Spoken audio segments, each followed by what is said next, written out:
My name is Marcus Thompson, and for 16 years I coordinated funeral services at St. Matthew's Memorial Chapel. The position required careful attention to family customs, religious requirements, and the logistical details that ensure dignified ceremonies for deceased community members. Some services presented unique challenges, but professional flexibility and cultural sensitivity allowed me to accommodate diverse needs and traditions. On March 20th, 2021, the Vasquez family requested evening funeral services for their grandmother, Elena Vasquez, who had died at age 89 after a lengthy illness. The family explained that their cultural traditions required nighttime ceremonies to honor elders, and they needed services beginning at 9 p.m. rather than standard daytime hours. Evening funerals were uncommon but not unprecedented. I'd coordinated similar services for families whose religious or cultural practices required specific timing for funeral rites. The arrangements required extended facility hours and additional staffing, but St. Matthew's had accommodated such requests successfully in the past. Elena Vasquez's funeral preparations proceeded normally. The family selected traditional Catholic services with Spanish-language prayers, arranged for appropriate flowers and memorial displays, and confirmed attendance of approximately 40 family members and friends. The viewing began at 8 p.m., allowing family members to pay final respects before the formal funeral service. Elena had been prepared beautifully by our embalming staff, appearing peaceful and dignified in the casket the family had selected. At 9 p.m., I began the funeral service according to the family's specifications. Father James conducted Catholic rites in Spanish. Family members offered tributes to Elena's memory, and the congregation participated in traditional prayers and songs. The service followed standard funeral protocols: opening prayers, readings from scripture, family eulogies, communal singing, and closing benediction. The ceremony lasted approximately 90 minutes, concluding with final viewing and preparation for burial the following morning. But as I began the closing procedures at 10:30 p.m., I noticed something unusual. The family members were returning to their seats as if the service were beginning again. "Excuse me," I approached Mrs. Vasquez, Elena's daughter. "Are you planning additional services this evening?" She looked at me with mild confusion. "The funeral is starting now, Mr. Thompson. We're ready for Father James to begin." But we had just completed a full funeral service. Father James had delivered his homily, the family had presented their eulogies, and the closing prayers had been offered. I checked my watch, 10:32 p.m. The service had definitely concluded, but the family was positioning themselves as if we were about to begin opening prayers. Father James approached the altar and began the same opening prayer he had delivered at 9 p.m. The congregation responded with identical words, identical timing, identical inflection they had used during the previous service. I watched carefully as the funeral proceeded. Same scripture readings, same family eulogies, same congregational songs. But the family members delivered their tributes with identical phrasing, identical emotional expression, and identical timing as the previous service. Not similar repetition, but exact duplication of every word, gesture, and response. The second service concluded at midnight. I began closing procedures again, expecting the family to depart for home, but they returned to their seats and waited for Father James to begin a third service. "Father James, how many services are we conducting tonight?" "Just one service, Marcus. We're ready to begin whenever you are." But we had already completed 2 identical funeral services. Father James showed no awareness of the previous ceremonies, no memory of delivering the same homily twice, no recognition that we were repeating the same ritual. The third service began at 12:05 a.m.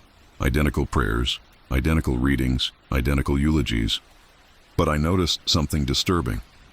The family members' voices were slightly quieter during congregational responses, not whispering, but speaking at reduced volume, as if their vocal energy were gradually diminishing. By the fourth service, beginning at 1:35 a.m., the family's voices were barely audible during prayers and songs. They continued moving their lips in synchronization with previous services, but I could hardly hear their responses. Father James's voice remained normal, but the congregation's participation was fading with each repetition. The fifth service began at 3:05 a.m. The family members continued their synchronized movements, standing, sitting, kneeling, but in complete silence. Their lips moved during prayers, but no sound emerged. Father James continued conducting the service as if nothing unusual were occurring, delivering his homily to an increasingly silent congregation that maintained perfect choreography without vocal participation. By the sixth service, beginning at 4:30 a.m., the family members were moving through the funeral ritual like silent automatons, standing at appropriate times, kneeling during prayers, approaching the casket for final viewing, but without any audible participation or visible emotion. Their faces remained respectful and attentive, but their movements had become mechanical, repetitive, empty of the grief and celebration that had characterized the original 9 p.m. service. I approached Mrs. Vasquez during the 7th service. "Are you feeling all right? Do you need to rest?" She looked at me with polite acknowledgement but didn't respond verbally. Her lips moved as if speaking, but no sound emerged. She returned her attention to Father James's homily, following along silently with responses she could no longer vocalize. The services continued throughout the night, each cycle lasting approximately 90 minutes, each repetition involving increasingly silent participation from family members who maintained perfect synchronization with rituals they no longer seemed to consciously control. By dawn, approximately 20 identical funeral services had been conducted. Father James remained consistently vocal, but the congregation had become completely silent, moving through familiar motions without any audible participation. At 6 a.m., as morning light began filtering through the chapel windows, the repetitive services stopped abruptly. Father James concluded his final homily, offered closing prayers, and invited the family forward for last viewing of Elena Vasquez. But when I looked around the chapel, it was empty. No family members, no congregation, no mourners. Just Father James and myself, standing in a chapel that had hosted 20 funeral services, but now contained no evidence of attendance. "Father James, where did everyone go?" He looked around the empty chapel with confusion. "Everyone? Marcus, we haven't started the service yet. The family should be arriving soon for Elena's 9 p.m. funeral." But according to my watch, it was 6:15 a.m. We had spent the entire night conducting repetitive funeral services for a family that had apparently vanished. Elena Vasquez's casket remained at the front of the chapel, properly positioned for viewing. But the flowers, memorial displays, and ceremonial items showed no signs of the extended services we had conducted throughout the night. Father James had no memory of the repetitive ceremonies, no awareness that we had spent 9 hours conducting identical funeral services, no recollection of the gradually silencing congregation. The Vasquez family arrived at 8:30 a.m. for what they believed was Elena's funeral service. They expressed satisfaction with the chapel arrangements and prepared for the 9 p.m. service they had originally scheduled. "Mr. Thompson, everything looks perfect," Mrs. Vasquez told me. "We're ready for grandmother's funeral tonight." But I had clear memories of conducting their grandmother's funeral 20 times during the previous night, watching their family participate with decreasing vocal involvement until they had become silent participants in endlessly repeated ceremonies. Elena's official funeral service proceeded normally that evening. Single ceremony, full family participation, appropriate conclusion with burial scheduled for the following morning. But sometimes, during quiet moments in the chapel, I hear faint echoes of repeated prayers and diminishing voices, as if some funeral services continue long after their official conclusion, gradually fading until only the ceremony remains without the people it was designed to honor. Some traditions, I've learned, require more time to complete than a single evening can provide, continuing through multiple repetitions until every aspect of respect and remembrance has been properly expressed.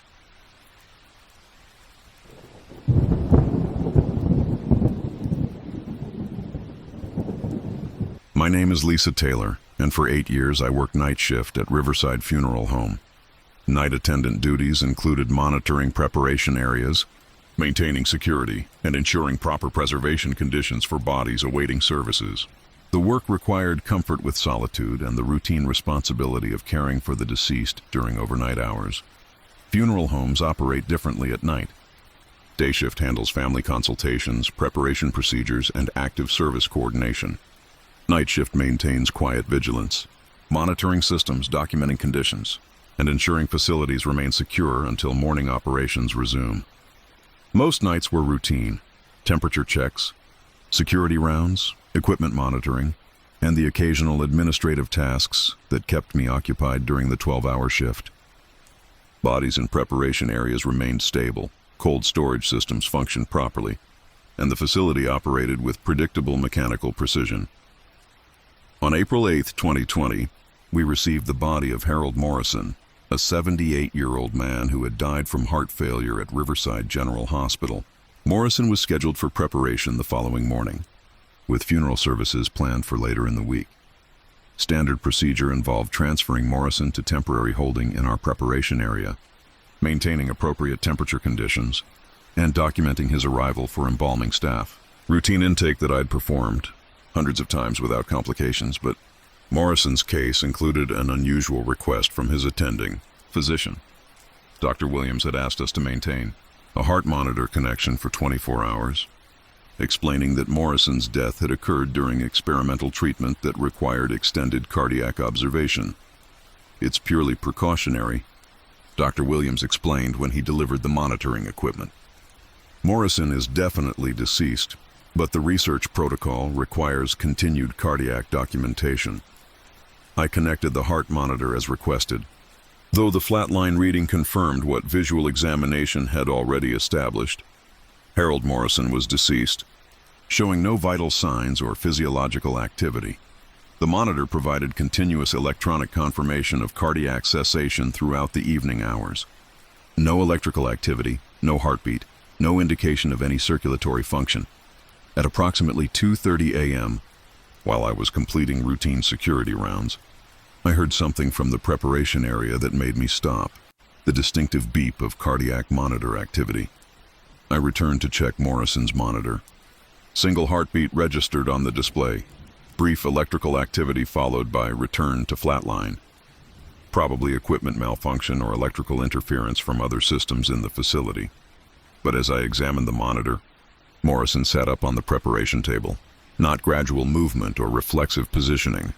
Complete transition from supine to upright sitting position, eyes open, head turned toward me with apparent awareness and intentionality. "Not yet," he said clearly. Voice normal conversational tone despite his documented death 6 hours earlier. I stood motionless, unable to process what I was observing. Morrison remained upright, breathing visibly, looking directly at me with alert, intelligent expression. "Mr. Morrison, you're supposed to be dead," he completed my sentence. "I am dead. But not yet." The heart monitor showed another single beat, confirming some level of cardiac activity despite Morrison's official death status. "I don't understand," I managed to say. "Neither do I," Morrison replied. "But I'm not ready to be completely gone."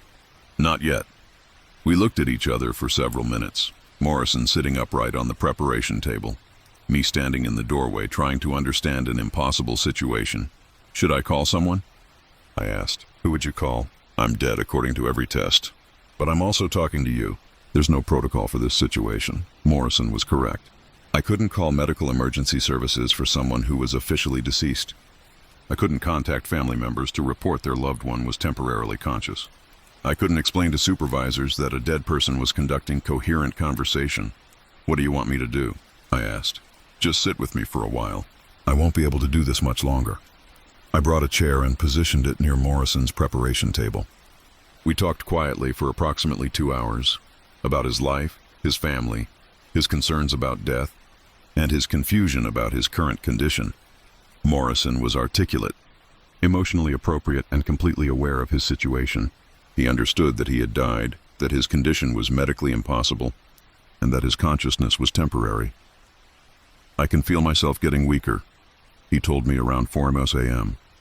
"Whatever is allowing this conversation won't last much longer." "Are you afraid?" "Less afraid than I was before. Having a chance to say goodbye properly makes the transition easier." At 4:47 a.m., Morrison lay back down on the preparation table. "Thank you for talking with me, Lisa. This helped more than you know." "Mr. Morrison?" He closed his eyes and didn't respond. The heart monitor returned to flatline, and Morrison's body resumed the stillness typical of deceased individuals. But the preparation table was warm where Morrison had been sitting, and the sheet showed moisture consistent with perspiration from an active, living person. I documented the incident in my shift log, though I knew the report would be difficult to explain. Harold Morrison showed signs of consciousness from 2:30–4:47 a.m., engaged in normal conversation. Heart monitor registered intermittent activity, returned to deceased status. When day shift arrived, I reported Morrison's temporary consciousness to preparation supervisor Martinez. Lisa, you probably experienced a stress-related hallucination. Working alone with deceased individuals can cause psychological phenomena that seem very real. But Martinez confirmed that Morrison's preparation table was indeed warm, and the moisture on the sheets was consistent, with human perspiration rather than condensation or chemical residue. Dr. Williams reviewed the heart monitor data when he collected the equipment the following afternoon. Interesting, he said, studying the readout. Several instances of cardiac activity during the night hours. Dr. Williams, is it possible for someone to be temporarily conscious after death? According to medical science, no. But this monitored data shows electrical activity that shouldn't exist in a deceased individual. Morrison's preparation proceeded normally. His body showed appropriate signs of rigor mortis and chemical fixation consistent with death occurring at the officially documented time. But the embalming staff noted that his tissue preservation was better than expected for someone who had been deceased for over 24 hours. The funeral service was held 3 days later. Morrison's family expressed satisfaction with his peaceful appearance and the dignified service we provided. No one mentioned unusual circumstances or mysterious incidents, but I kept detailed personal notes about Morrison's temporary return to consciousness, including the heart monitor data that confirmed cardiac activity during our conversation. Sometimes, during quiet night shifts, I wonder how many other deceased individuals might experience brief periods of awareness, needing someone to acknowledge their transition and provide comfort during their final moments of consciousness. Some deaths, I've learned, require more time to complete than official documentation suggests, allowing individuals a final opportunity to say goodbye properly before accepting the permanence of their condition.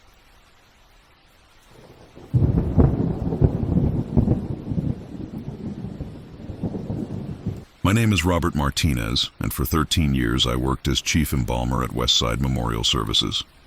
The profession requires technical expertise, emotional resilience, and the ability to restore dignity to individuals whose families deserve peaceful final memories. Each body presents unique challenges, but careful attention to detail ensures appropriate preparation for viewing and burial. On May 15, 2021, I received the body of Amanda Taylor, a 28-year-old woman who had died in a car accident. The family requested open casket viewing, requiring comprehensive restoration work to address trauma-related damage and achieve natural appearance suitable for final farewells. Amanda's preparation began with standard embalming procedures: arterial injection of preservative chemicals, aspiration of bodily fluids, and initial assessment of restoration requirements. The work was technically challenging, but within normal parameters for accident-related cases. During cosmetic preparation, I noticed Amanda's right hand was positioned carefully over something small and flat. When I gently moved her hand to complete restoration work, I found a photograph tucked beneath her palm. The photograph showed my embalming room exactly as it currently appeared. Same equipment positioning, same lighting conditions, same general arrangement of instruments and supplies. But in the background of the image, I could see myself working at the preparation table. Not current-day me, but a version that appeared older, more tired, with gray hair and facial features that suggested significant aging beyond my current 45 years. The photograph was clearly taken in my preparation room, but I had no memory of anyone taking pictures during embalming procedures. Patient confidentiality and professional protocols strictly prohibited photography in preparation areas. I examined the image more carefully. The background figure, presumably me in several years, was working on what appeared to be Amanda Taylor's body, though the photograph had been found with her remains before I had begun any preparation work. The image showed me completing procedures I hadn't yet performed, in a room that looked exactly as it did today, but with myself appearing significantly older than my current age.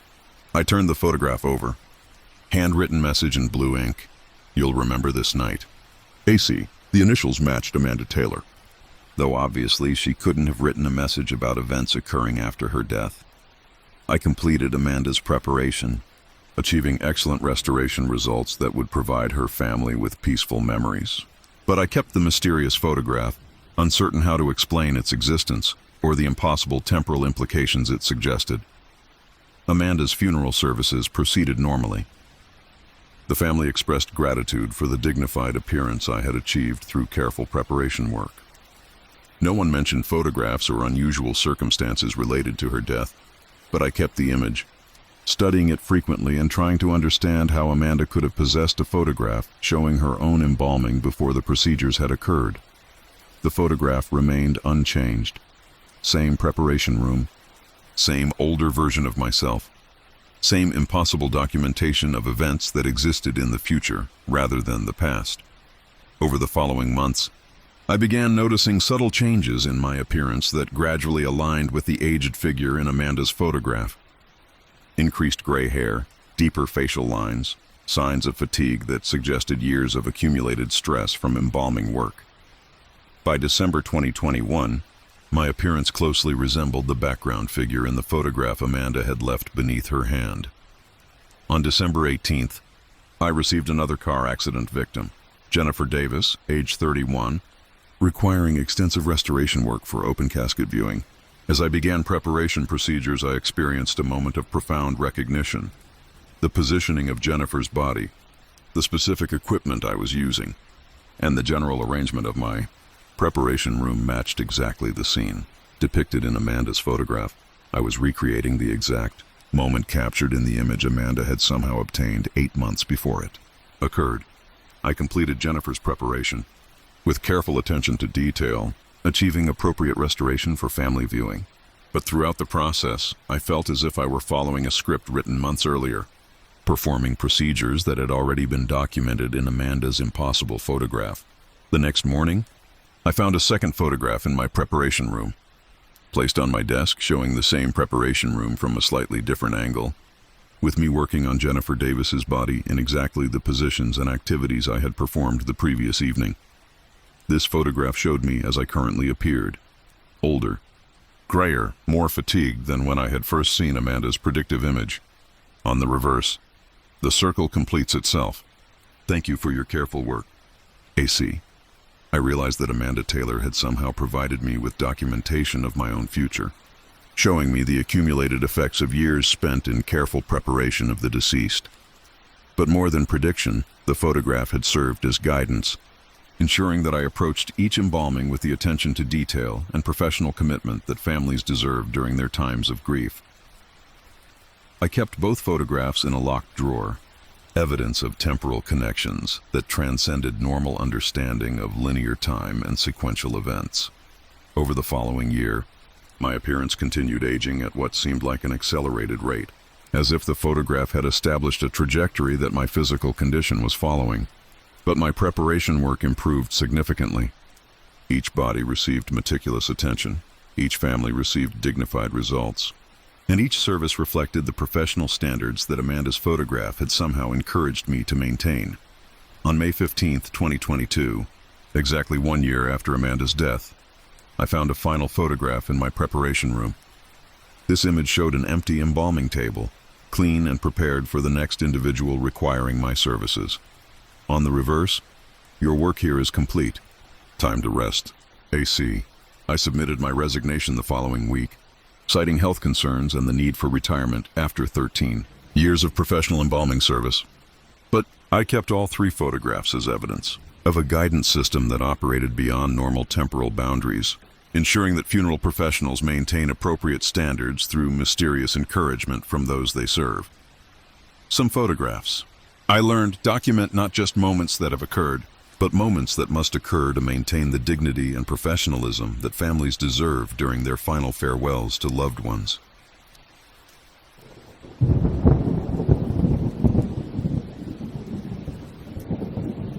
My name is Catherine Walsh, and for 10 years I managed inventory and supply coordination for Hillcrest Funeral Home. The position required careful tracking of all materials, caskets, embalming supplies, flowers, memorial items, and the various products necessary to provide comprehensive funeral services to grieving families. Our primary casket supplier, Morrison & Sons Manufacturing, maintained excellent delivery records. Orders were processed accurately, shipments arrived on schedule, and inventory counts matched purchase documentation with consistent reliability. Professional supply management that supported smooth funeral home operations. Casket deliveries typically occurred twice monthly, with specific models ordered based on family selections and anticipated service needs. Each shipment included detailed manifests listing style, size, and finish specifications that allowed me to verify accurate delivery and maintain proper inventory records. On September 3, 2020, Morrison & Sons delivered our standard bi-weekly shipment. 6 caskets ordered for upcoming services, all matching family specifications and funeral arrangements. But the delivery truck contained an additional casket that didn't appear on our order documentation. "Ma'am, there's an extra casket in this shipment," delivery driver Johnson told me while unloading the items. 7 total instead of the 6 on your manifest. I checked our purchase orders and inventory requests.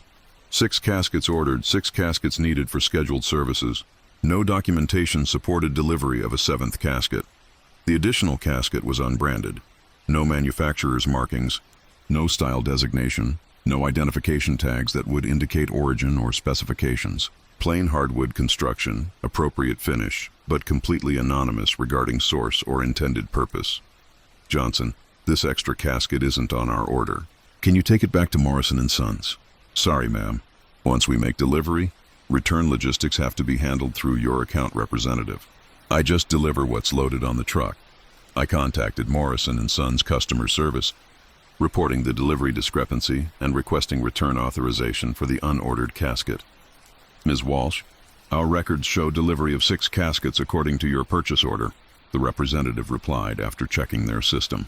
"No additional casket was included in your shipment, but I was looking directly at 7 caskets, 6 that matched our orders, plus 1 unbranded casket that had no explanation for its presence at our facility.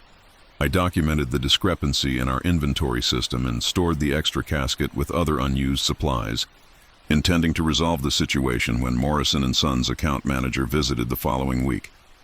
But when I opened the mysterious casket to check interior condition, I found something that troubled me. A folded document placed precisely where a body would normally be positioned. The document was a standard funeral home admission form, properly formatted but containing unusual information. Name, mortuary resident, date of death, variable cause of death, institutional necessity. Next of kin, none, special instructions, permanent residency. Maintain an available inventory. The form was signed at the bottom. Mortuary resident in handwriting that appeared professional but unfamiliar. I showed the document to funeral director Martinez, requesting explanation for the mysterious admission form and guidance about the unordered casket. "Catherine, this isn't one of our standard forms," Martinez said after examining the document. "Similar format, but different paper stock and slightly modified field layout. The admission form contained information that didn't correspond to any deceased individual in our current caseload. No one named mortuary resident had been admitted. No services were scheduled for such a person, and no family had made arrangements requiring the specific casket that contained the document. Should I dispose of the casket and form?" I asked. "Let me contact Morrison & Sons directly. Maybe there was a shipping error that mixed up orders between funeral homes." Martinez spent the afternoon attempting to trace the casket's origin through supplier networks, manufacturer databases, and shipping records. No facility claimed responsibility for the extra casket, and no funeral home reported missing inventory. We decided to store the casket temporarily, maintaining it as available inventory until the ownership question could be resolved. But the following morning, I found the casket was open again, and the admission form had been replaced with a new document. Name, mortuary resident, date, September 4th, 2020. Status, inventory maintained, notes. Grateful for professional accommodation. Services not required at this time.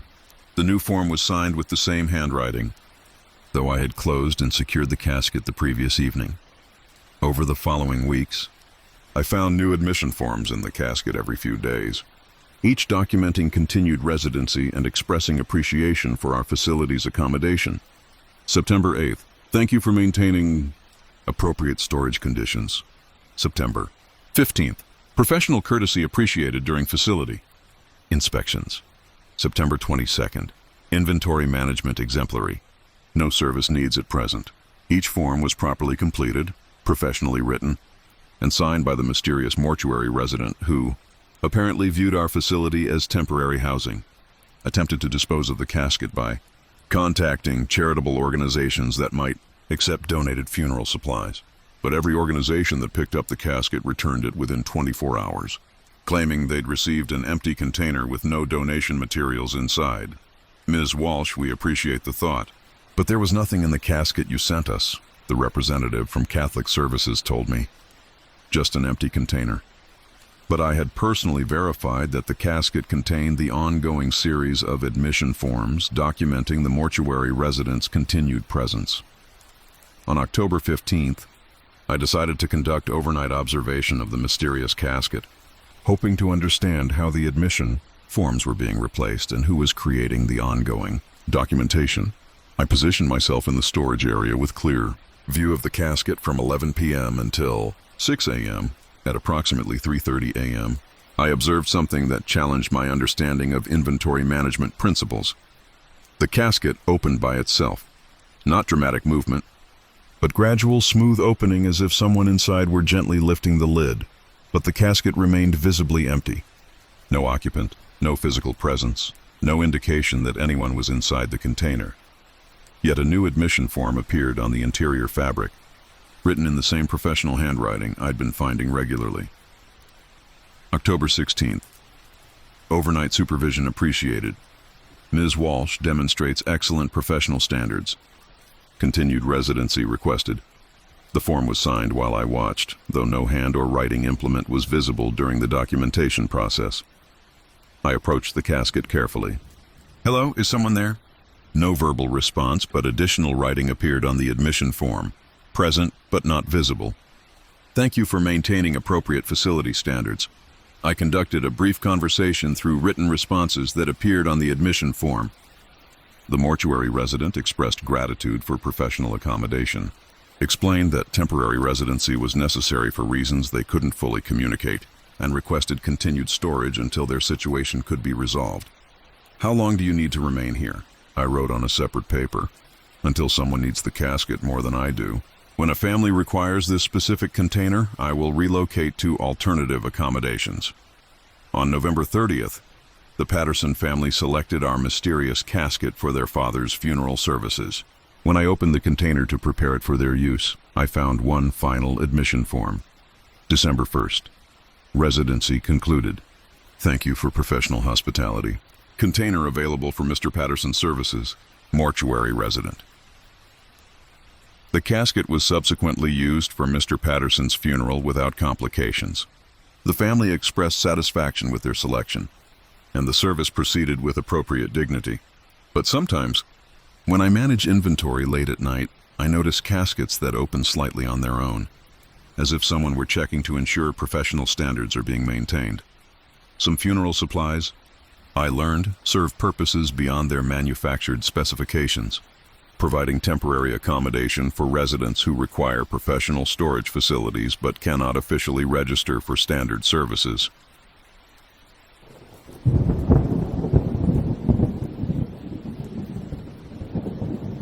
My name is Dr. William Foster, and for 15 years I directed embalming operations at Riverside Memorial Services. The embalming room was my primary workspace, a controlled environment where I performed the technical procedures that prepared deceased individuals for viewing and burial. The room required precise temperature control, proper ventilation, and reliable equipment that supported the careful work of human preservation. Among the room's standard fixtures was an institutional wall clock, installed during the facility's construction in 1987.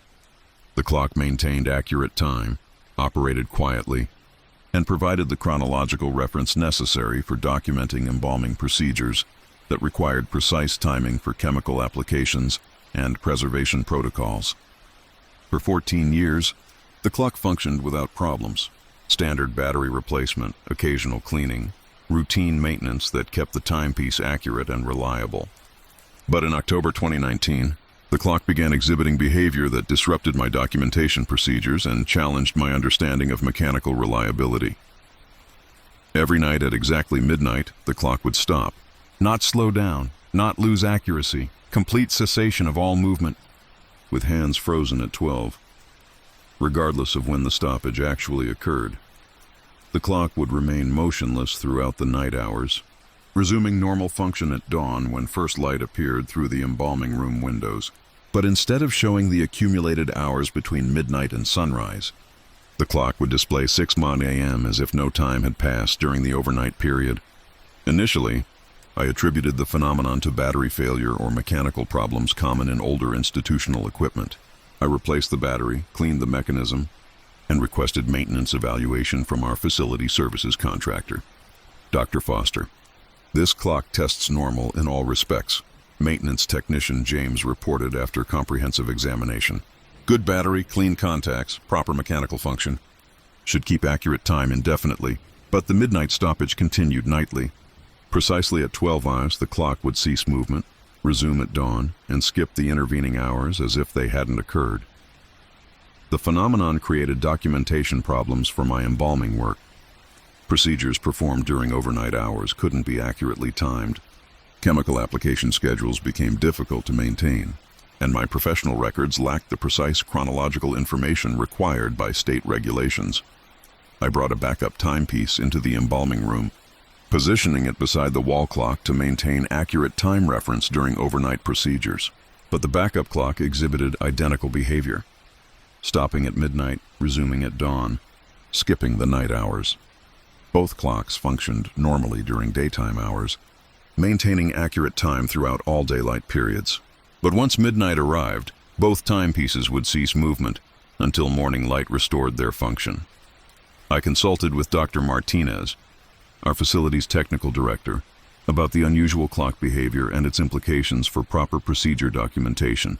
"William, maybe the night hours aren't meant to be officially documented," he suggested. "Some aspects of mortuary work might operate outside normal temporal constraints." His comment seemed uncharacteristically philosophical for a technical discussion about equipment malfunction, but I began paying closer attention to what occurred during the unmeasured night hours. On November 15th, while conducting overnight embalming procedures in the timeless period between midnight and dawn, I discovered something that troubled me deeply.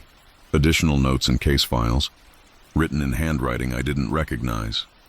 The notes were professionally formatted, medically accurate, and documented embalming procedures with technical detail that demonstrated expert knowledge of preservation techniques.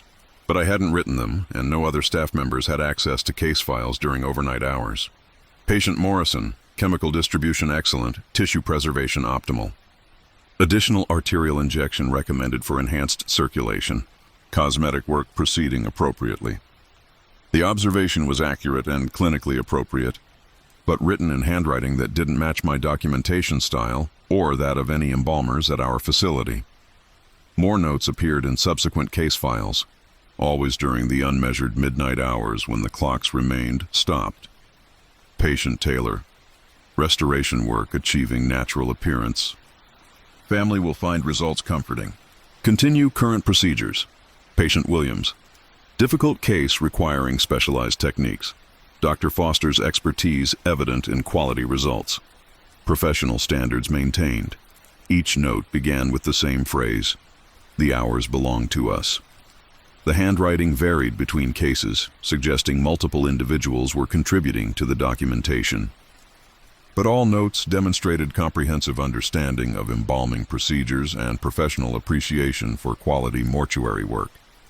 I began leaving questions in the case files, hoping to communicate with whoever was creating the mysterious documentation. Who is writing these notes? Response appeared the following morning. Colleagues who appreciate professional excellence. The night hours allow us to observe and comment on work that honors the deceased. Are you former embalmers? We are embalmers who continue our professional responsibilities during hours that don't count toward official time. Quality control for work that deserves recognition. Why don't the clocks measure these hours? Time that serves the dead operates according to different principles. The hours belong to us for reviewing work and ensuring appropriate standards. The anonymous colleagues provided helpful suggestions, technical corrections, and professional encouragement that improved my embalming results. Their observations were consistently accurate, their recommendations were medically sound, and their appreciation for quality work motivated me to maintain high standards.